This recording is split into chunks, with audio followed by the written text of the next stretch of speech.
ಈ ರೀತಿ ದುರಂಕಾರ ಮಾತುಗಳಾಡ್ತಾ ಇರ್ತಕ್ಕಂಥ ಜಮೀರಿಗೆ ಜನ ಬುದ್ಧಿ ಕಳುತ್ತಾರೆ. ಚುನಾವಣೆ ಇದ್ದಿದ್ರೆ ಚಾಮರಾಜ ಪೇಟೆಯಲ್ಲಿ ತೋರಿಸ್ತಿದ್ರು.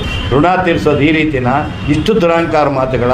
ದೇವೇಗೌಡರ ಫ್ಯಾಮಿಲಿನ ಒಂದೊಂದು ಪೈಸಾ ಕೊಟ್ಟು ನಮ್ಮ ಅಲ್ಪಸಂಖ್ಯಾತರು ಖರೀದಿ ಮಾಡ್ತಾರೆ ಅಂತ ನಿನ್ನ ನಿನ್ನ ಬಾಯಲ್ಲಿ ಬೊಗಳ್ತಾ ಇದೆಯಲ್ಲ, ನಿನ್ಗೆ ನಾಚಿಕೆ ಆಗಲ್ವಾ? ಅವರಿಂದ ನೀನು ಬೆಳೆದು ಈ ಮಟ್ಟಿಗೆ ಬೆಳೆದ ಮನುಷ್ಯ ಈ ರೀತಿ ಮಾತಾಡ್ತಾ ಇದೆಯಾ?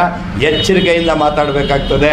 ದೇಶದ ಮಾಜಿ ಪ್ರಧಾನಮಂತ್ರಿಗಳಾದಂಥ ದೇವೇಗೌಡರ ಕಾಲಿಗೆ ಮತ್ತು ಕೇಂದ್ರ ಮಂತ್ರಿಗಳಾದ HD ಕುಮಾರಸ್ವಾಮಿ ಅವ್ರ ಕಾಲಿಗೆ ಬಿದ್ದು ನಾನು ತಪ್ಪಾಗಿ ಮಾತಾಡಿದ್ದೀನಿ, ನಾನು ಕ್ಷಮಿಸ್ಬಿಡಿ ಅಂತ ಕೇಳಿಕೊಂಡ್ರೆ ನಿನ್ನ ಮುಂದಿನ ದಿನಗಳು ಒಳ್ಳೇದಾಗುತ್ತೆ. ಇವತ್ತು ನಿಖಿಲ್ ಕುಮಾರಸ್ವಾಮಿ 35-40 ಸಾವಿರ ಮೇಲೆ ಗೆಲ್ಲದೇ ಇದ್ರೆ ನಾನು ನಿನ್ನ ರಾಜಕೀಯನ ಮಾತಾಡೋದಿಲ್ಲ.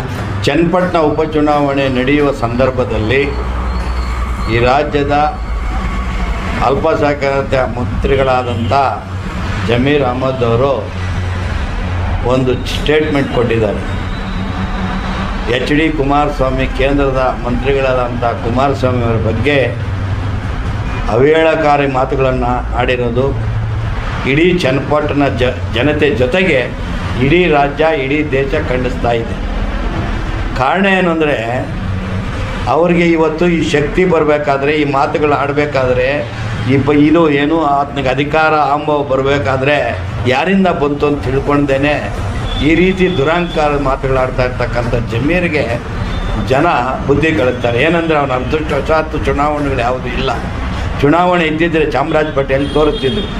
ಮೊದಲನೇ ಬಾರಿಗೆ ಅವರು ಚುನಾವಣೆಗೆ ನಿಂತಾಗ ಈ ದೇಶದ ಮಾಜಿ ಪ್ರಧಾನಮಂತ್ರಿಗಳಾದಂಥ HD ದೇವೇಗೌಡರು ಸಾಹೇಬರು ರಾತ್ರಿ ಹಗಲು ಅವರು ಪ್ರಚಾರ ಮಾಡಿದ್ದು. ಹೇಳಿದ್ರು, ನಾನು ಸಾಯೋವರೆಗೂ ನೀವು ಋಣ ತೀರಿಸಲ್ಲ ಅಂತ. ಋಣ ತೀರಿಸಿದ್ದು ಈ ರೀತಿನ ಅಂತ ನಾನು ಜಮೀರ್ ಅಹಮದ್ ಅಂತ ಕೇಳ್ತಾ ಇದ್ದೀನಿ. ಋಣ ತೀರಿಸೋದು ಈ ರೀತಿನ, ಇಷ್ಟು ದುರಂಕಾರ ಮಾತುಗಳ. HD ಕುಮಾರಸ್ವಾಮಿ ಅವರು ಮಾಡಿರತಕ್ಕಂಥ ಕೆಲಸಗಳು ನೀನೇ ಎಷ್ಟೋ ಸಲ ಅವ್ರನ್ನ ಹೊಗಳ್ಕೊಂಡು ಕೂತಿದ್ದ ಮನುಷ್ಯ ಇವತ್ತು ಕಾಂಗ್ರೆಸ್ನಲ್ಲಿ ಅಧಿಕಾರ ಉಳ್ಕೊಳ್ಳಿ ಅನ್ನೋ ದುರುದ್ದೇಶದಿಂದ ನೀನು ಈ ಮಾತುಗಳನ್ನ ಆಡಿದೆಯಲ್ಲ, ದುರಂಕಾರ ಮಾತುಗಳಲ್ವಾ? ಅದು ಅಲ್ಲದೆ ಈ ದೇಶದ ಮಾಜಿ ಪ್ರಧಾನಮಂತ್ರಿಗಳಾದಂಥ ದೇವೇಗೌಡರು ಅಲ್ಪಸಂಖ್ಯಾತರು ಅಂದರೆ ಮುಸ್ಲಿಮರಿಗೆ 4% ಘೋಷಣೆ ಮಾಡಿದ್ರೆ ದೇವೇಗೌಡರು. ಆವಾಗ ದೇವೇಗೌಡರಿಗೆ ಸನ್ಮಾನ ಮಾಡಿದ್ದು ನಿನಗೆ ಜ್ಞಾಪಕ ಇಲ್ವಾ? ದೇವೇಗೌಡರ ಫ್ಯಾಮಿಲಿನ ಒಂದೊಂದು ಪೈಸಾ ಕೊಟ್ಟು ನಮ್ಮ ಅಲ್ಪಸಂಖ್ಯಾತರು ಖರೀದಿ ಮಾಡ್ತಾರೆ ಅಂತ ನಿನ್ನ ಬಾಯಲ್ಲಿ ಬೊಗಳ್ತಾ ಇದೆಯಲ್ಲ, ನಿಮ್ಗೆ ನಾಚಿಕೆ ಆಗಲ್ವಾ? ದೇವೇಗೌಡರನ್ನ ಕೊಂಡಕ್ಕಾಗ್ತದ? ನೀನು ಈ ದೇಶದ ಮಾಜಿ ಪ್ರಧಾನಮಂತ್ರಿಗಳು ಅನ್ನೋ ಜ್ಞಾನ ಇದೆಯಾ ನಿನಗೆ? ಅವರಿಂದ ನೀನು ಬೆಳೆದು ಈ ಮಟ್ಟಿಗೆ ಬೆಳೆದ ಮನುಷ್ಯ ಈ ರೀತಿ ಮಾತಾಡ್ತಾ ಇದೆಯಾ? ಎಚ್ಚರಿಕೆಯಿಂದ ಮಾತಾಡಬೇಕಾಗ್ತದೆ, ಹುಷಾರಾಗಿ ಮಾತಾಡಬೇಕಾಗ್ತದೆ. ಆದರೆ ಅವರು ಫ್ಯಾಮ್ಲಿಯವರು ಯಾರಿಗೂ ತಂಟೆ ಗಲಾಟೆಗಾಗಲಿ ಅದಕ್ಕಾಗಲಿ ಮಾಡಬೇಡಿ ಅಂತ ಹೇಳ್ತಾರೆ. ಕಾರ್ಯಕರ್ತರಿಗೆ ಯಾವತ್ತೂ ಒಂದು ತಪ್ಪು ಸಂದೇಶ ಇಲ್ಲಿಯ ತನಕ ಏನೇ ವಿಚಾರಗಳು ಬಂದರೂ ಅವ್ರು ಕೊಡೋದಿಲ್ಲ. ಅಂಥ ಫ್ಯಾಮಿಲಿ ಬಗ್ಗೆ ನೀನು ಅಲ್ಪಸಂಖ್ಯಾತರು ಪಾಪ ಅವರೆಲ್ಲರೂ ಇಲ್ಲಪ್ಪ ತಪ್ಪು ಅವ್ನು ಮಾತಾಡಿ, ನಿಮ್ಮ ಅಲ್ಪಸಂಖ್ಯಾತಗಳ ಲೀಡರ್ಗಳು ಹೇಳ್ತಾ ಇದ್ದಾರೆ ತಪ್ಪು, ಅವ್ನು ದುರಂಕಾರ ಮಾತುಗಳಾಡಿದ್ದಾನೆ, 1.5 ಅಡಿ ಇರ್ತಕ್ಕಂಥ ವ್ಯಕ್ತಿ ಈ ರೀತಿ ಮಾತಾಡ್ತಾನೆ ಅಂತೇಳಿ ದುರಂಕಾರ ಮಾತುಗಳು ಹೇಳಿದ್ದಾರೆ.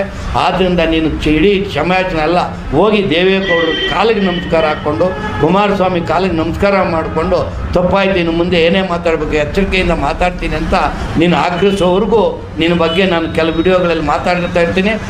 ಆದಷ್ಟು ಬೇಗನೆ ನೀನು ಹೋಗಿ ಈ ದೇಶದ ಮಾಜಿ ಪ್ರಧಾನಮಂತ್ರಿಗಳಾದಂಥ ದೇವೇಗೌಡರ ಕಾಲಿಗೆ ಮತ್ತು ಕೇಂದ್ರ ಮಂತ್ರಿಗಳಾದ HD ಕುಮಾರಸ್ವಾಮಿ ಅವ್ರ ಕಾಲಿಗೆ ಬಿದ್ದು ನಾನು ತಪ್ಪಾಗಿ ಮಾತಾಡಿದ್ದೀನಿ, ನಾನು ಕ್ಷಮಿಸ್ಬಿಡಿ ಅಂತ ಕೇಳಿಕೊಂಡ್ರೆ ನಿನ್ನ ಮುಂದಿನ ದಿನಗಳು ಒಳ್ಳೆಯದಾಗುತ್ತೆ ಅಂತ ನನ್ನ ಭಾವನೆ. ಆದ್ದರಿಂದ ಎಚ್ಚರಿಕೆಯಾಗಿ ವಿಶೇಷವಾಗಿ ಚನ್ನಪಟ್ಟಣ ಜನತೆ, ನಾನು ಎಲ್ಲ ಕಡೆ ಓಡಾಡಿದ್ದೀನಿ. ನೀನು ಮಾತಾಡಿದ ಮೇಲೆ ನೀನು ಇದಾದ ಮೇಲೆ ಎಲ್ಲ ಕಡೆ ಕೇಳಿದಾಗ ದುರಂಕಾರ ಮಾತುಗಳಾಡಿದ್ದಾರೆ. ಚನ್ನಪಟ್ಟಣ ಚುನಾವಣೆಯಲ್ಲಿ ತೋರಿಸ್ತೀವಿ, ನಿಖಿಲ್ ಕುಮಾರಸ್ವಾಮಿನ ಗೆಲ್ತೀವಿ ಅಂತ ನಿನ್ನ ಮಾತಿಂದ ಹೇಳ್ತಾವ್ರೆ.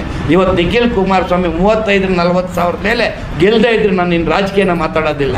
ಇದನ್ನು ನೀನು ಮಾಡಿರೋ ದುರಂಕಾರ ಮಾತುಗಳು ನೀನು ಮಾಡ್ತಕ್ಕಂಥದ್ದು. ಆದ್ದರಿಂದ ಕಾಂಗ್ರೆಸ್ ಸರ್ಕಾರಕ್ಕೆ, ಕಾಂಗ್ರೆಸ್ ಲೀಡರ್ಗಳಿಗೆ ಹೇಳ್ತಾ ಇದ್ದೀನಿ, ಮೊದಲು ಇವನು ಕಾಂಗ್ರೆಸ್ ಪಕ್ಷದಿಂದ ವಜಾ ಮಾಡಿ, ಸಂಪುಟದಿಂದ ವಜಾ ಮಾಡಿ, ಇಲ್ಲ ಅಂದರೆ ಕಾಂಗ್ರೆಸ್ಸಿಗೆ ಉಳಿಗಾಲ ಇಲ್ಲ ಅಂತ ನಾನು ಎಚ್ಚರಿಕೆಯನ್ನು ಕೊಡ್ತಾ ಇದ್ದೀನಿ. ಕುಂತಾಗ ಮಾತಾಡೋ ಮಾತುಗಳೇ ಬೇರೆ ಇರ್ತವೆ. ಎಲ್ಲೇ ನಾವು ಫ್ರೆಂಡ್ಶಿಪ್ಪಲ್ಲಿ ಕುಂತಾಗ ಅದು ಇದು ಮಾತಾಡ್ತೀವಿ. ಆದರೆ ನಿನ್ನ ಪದವಿ ಯಾವುದು? ನೀನು ಈ ರಾಜ್ಯದ ಒಬ್ಬ ಮಂತ್ರಿ ಮಾತಾಡಬೇಕಾದ್ರೆ ಜ್ಞಾನ ಇರಬೇಕಾಗ್ತದೆ. ಅವರು ಕೇಂದ್ರ ಮಂತ್ರಿಗಳು. ಅದು ಅಲ್ಲದೆ ಈ ದೇಶದ ಮಾಜಿ ಪ್ರಧಾನಮಂತ್ರಿಗಳ ಫ್ಯಾಮಿಲಿ ಬಗ್ಗೆ ಪೈಸಾ ಕೂಡಾಕ್ತೀವಿ ಅಂದರೆ ಅದು ಮಾತಾಡ್ಬೋದಾ? ಪೈಸಾ ಕೂಡಾಕಿ ಕೊಂಡ್ಕೊತೀವಿ ಅಂತ ಹೇಳೋದು ದುರಂಕಾರ ಮಾತುಗಳು ಅಲ್ವಾ ಇದು? ನೀನು ಎಷ್ಟು ಚಿಕ್ಕಿದ್ದೀಯ ಅಂತ ನಾನು ಕೇಳಿದ್ರೆ, ಎಷ್ಟು ದೂರ ನೀನು ಬಸ್ಸಲ್ಲೇ ಕರ್ಕೊಂಡೋಗಿದ್ದು ನಾವು ನೋಡಲಿಲ್ವಾ? ನೀನು ಡ್ರೈವಿಂಗ್ ಕೆಲಸ ಮಾಡ್ತಿರ್ಲ್ವಾ? ಮಾಡ್ಕೊಂಡು ಕರ್ಕೊಂಡು ಹೋಗ್ಲಿಲ್ವಾ? ಆವಾಗ ನಿನ್ನ ಯೋಗ್ಯತೆ ಏನು ಅಂತ ನಾನು ಕೇಳಿದ್ರೆ, ಆದ್ದರಿಂದ ಎಚ್ಚರಿಕೆಯಿಂದ ಹೇಳ್ತಾ ಇದ್ದೀನಿ. ಕೊನೆಯದಾಗಿ ಹೇಳ್ತಾ ಇದ್ದೀನಿ, ನಿಖಿಲ್ ಕುಮಾರಸ್ವಾಮಿ 25ರಿಂದ 40 ಸಾವಿರದೊಳಗೆ ಗೆದ್ದೇ ಗೆಲ್ತಾರೆ. ನಿನ್ನಿಂಥ ದುರಂಕಾರ ಮಾತುಗಳಿಂದ ಚನ್ನಪಟ್ಟಣ ಜನತೆಗೆ ಅರ್ಥ ಆಗಿದೆ.